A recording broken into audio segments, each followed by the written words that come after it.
Hello everybody, this is Fernando for the latest Aliens and UFOs video. Alright, another entry here based on one of your past suggestions.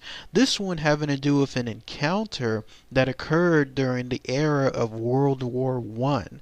And what's notable about it is the fact that what this witness saw in terms of this UFO is truly bizarre. It could be described as either something otherworldly or, as I'll explain in a few minutes, there could be some real life applications to it instead. So it could just have been a top secret, let's say, craft of some sort, military craft, that was being tested out because of all the conditions that I'm about to state. So could it have been one or the other? Who knows? That's up to for yourselves to decide. And what I'm talking about is this.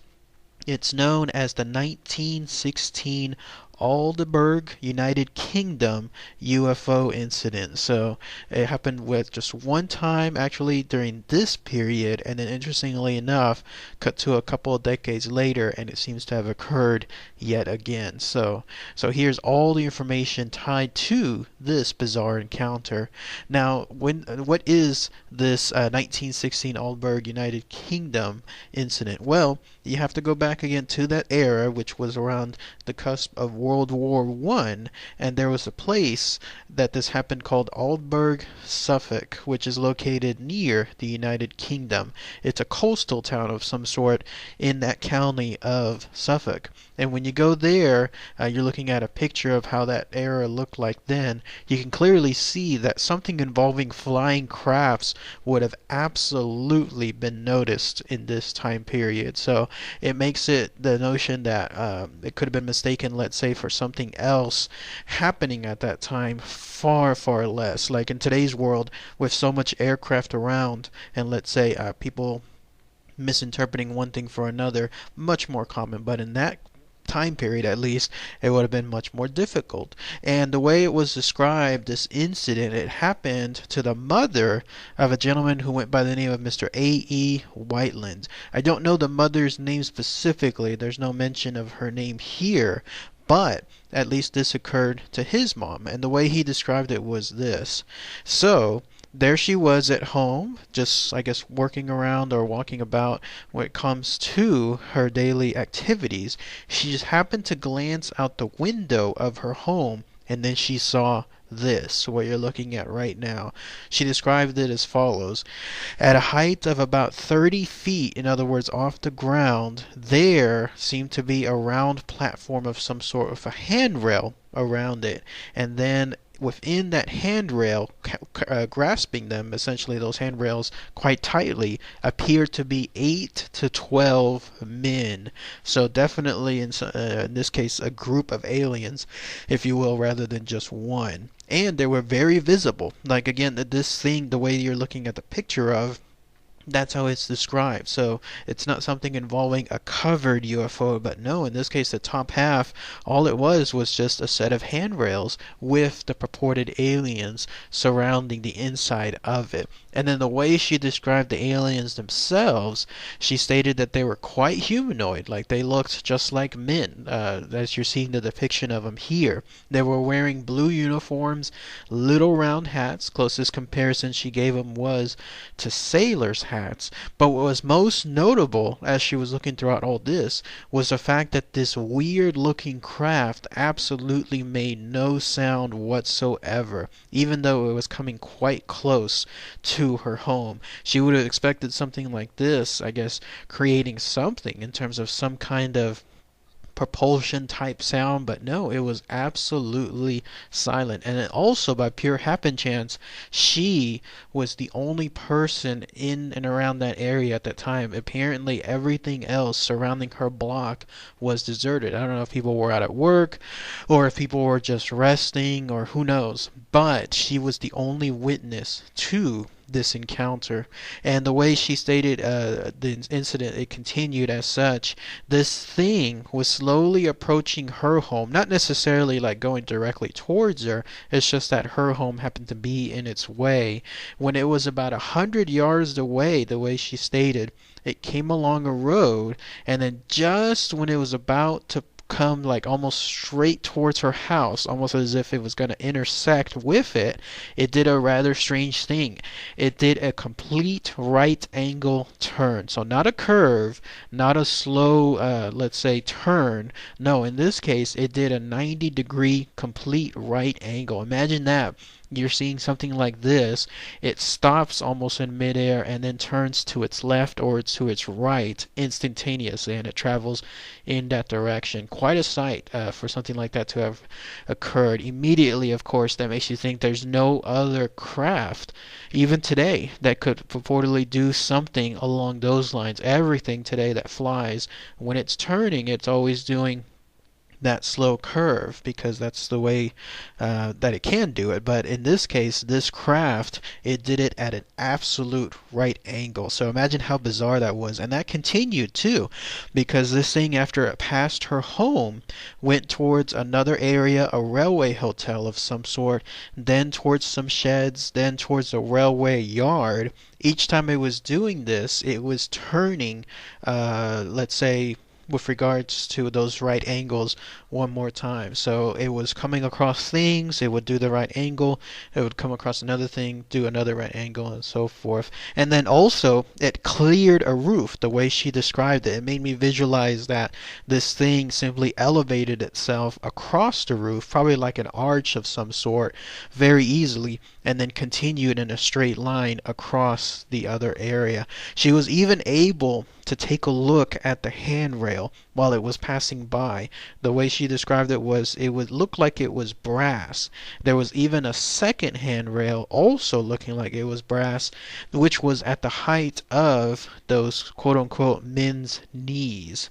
And as she was looking at it, it made her seem like nothing within that craft was making sense into how it was either A, up in the air, and then B, moving, because the way she stated it was there was no engine.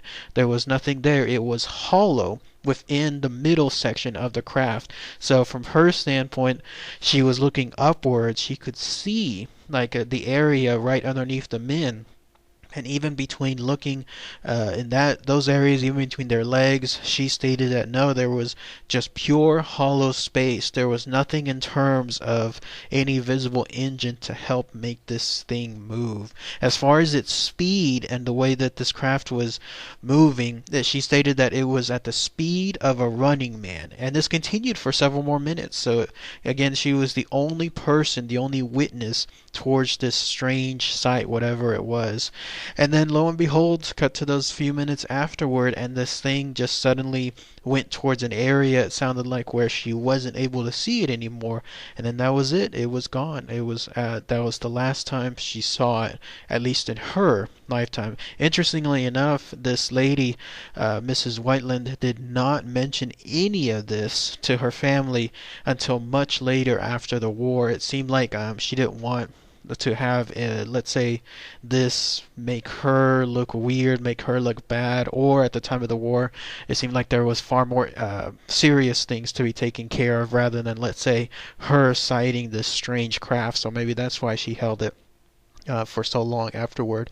Cut to a couple of decades later, as I was mentioning earlier, 40 years later to be exact, on October 18th, 1955, there was a reverend, someone by the name of Pitt Keithley. He stated that he was on a train of some sort heading towards East Harrow, London, and when it stopped at a junction of some sort, that's when he was able to look outside, and he saw something that he described as a reddish brown with a great platform type craft. He described it probably about the size of a small bus.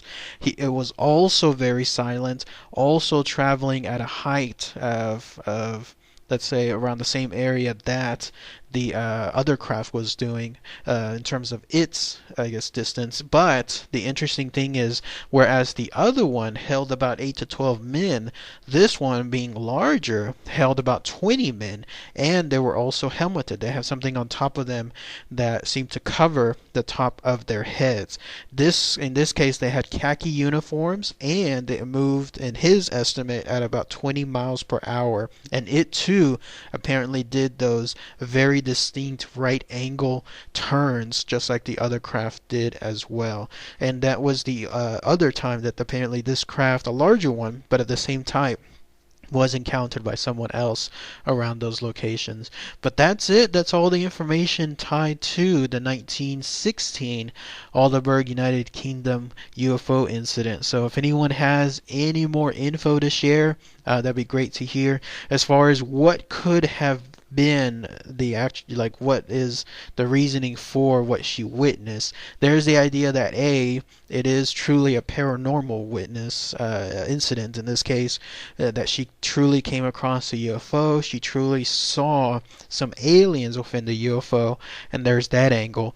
Then there's the other angle, that there's more real world applications, because you're looking at these pictures here showcase, of course, some of the military working on similar crafts, those crafts that allowed people, soldiers, whoever is within these crafts to be able to move about in a similar fashion. Now, not quite as large as, let's say, being able to hold 8, 12, or 20 men, or 20 aliens, if you will, but at least you can see that it looks very similar. And then on the bottom, it would look more hollowed out because of the fan and basically the portion on the bottom and the space associated with it. There's that angle and application too. Another idea was that it could have been a Zeppelin that was holding, in this case, a platform, a viewing platform of some sort for the parties that I mentioned earlier, those quote-unquote aliens.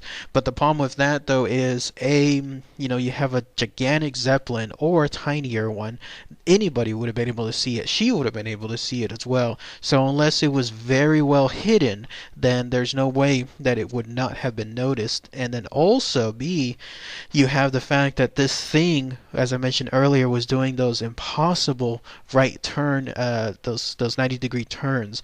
Anything hanging onto a Zeppelin, if it's on a string of some sort and it's turning, would not have had that effect. Just like almost a pendulum, it would have curved, it would have had momentum, it would have done at least some curve rather than anything close to a 90-degree turn. So that kind of rules that out too. I'm more prone along the lines of maybe it could have been those real world applications, those top secret black project research type craft, like ones you're looking at now, and then maybe those are being tested there. Who knows?